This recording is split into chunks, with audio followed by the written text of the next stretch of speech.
je m'appelle Antoine de Wilde, coureur à pied, je suis licencié à Nevers en Bourgogne et je pratique la course à pied depuis près de 20 ans maintenant. J'ai eu quelques sélections internationales en jeunes, notamment en cross-country. Et ensuite, voilà, remporter des courses telles que l'Eco-Trail de Paris sur 30 km. Donc quand je rentre dans le cadre d'une préparation, je m'entraîne environ 8 à 10 fois par semaine. Moi, je privilégie plus l'entraînement en nature et les fartleks, donc les changements d'allure en nature. Voilà, je suis un coureur qui est quand même issu de l'école du cross-country. Donc j'aime vraiment ce rapport avec la nature, le dénivelé et faire des séances vraiment aux sensations. C'est vraiment là où je me retrouve, où je me régénère. Après, il y a un passage obligé sur la piste pour les séances d'entraînement et aussi sur la route. Moi, j'attache beaucoup d'importance à Compex. J'ai intégré Compex déjà dans ma préparation quand je me suis embarqué dans le marathon du Médoc il y a 3 ans. Je voulais vraiment mettre toutes les chances de mon côté, dans la diététique, dans l'électrostimulation, etc. Donc je me suis acheté mon premier Compex. Je me souviens, c'était un Emi-Sport.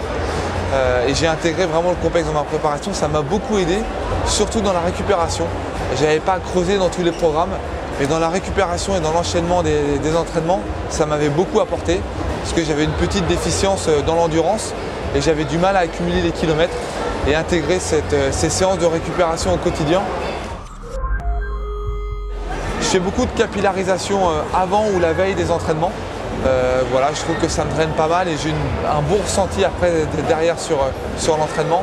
Et bien sûr, tout ce qui est programme de récupération, récupération après entraînement, après compétition, massage relaxant, massage régénérant aussi.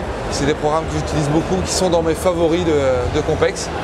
Et là maintenant, donc, avec le marathon de Médoc, préparer mes muscles voilà, bien en amont de ma préparation pour pouvoir supporter les charges d'entraînement et les sorties longues. Moi, j'ai un message à faire passer, je pense, à la communauté running.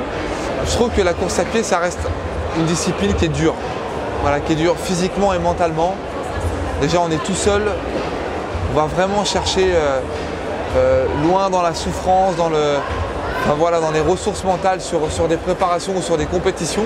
Que ce soit autant l'athlète de haut niveau et encore nous, on est entre guillemets, on est préparé pour ça. Mais je pense au cadre ou au mec qui s'entraîne 2 à 3 fois par semaine et qui va courir le marathon demain, qui va faire 4 ou 5 heures. Je pense que c'est encore plus dur pour lui que pour nous, quoi. Et je pense que ces personnes-là, le jogger en lui-même, valorise beaucoup plus le running que l'athlète de haut niveau. Le jour J du running, le jour J de leur marathon, c'est vraiment une récompense pour eux. Il faut vraiment qu'ils pensent à tous les sacrifices qu'ils ont fait au niveau sportif, professionnel, au niveau privé aussi. Bon courage à toute la team Compex demain pour le marathon de Paris et à toute la communauté running.